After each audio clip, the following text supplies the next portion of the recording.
Отым шешен. Отбасымызда шешен мерекелерін атап өтіп, салт дәстүрді ұстанамыз. Алайда менің туған жерім, отаным ол Қазақстан.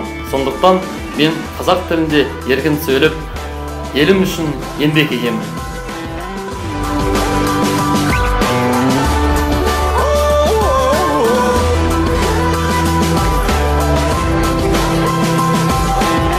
Отым орыс. Бірақ мен келі өнер Түркістанда туған жерім деп есептеймін. Өткенде мен осында дүниеге келдім, өстім, өндім, білім алып, білікті маман болдым. Мен елбасымен және президентімен мақтанамын.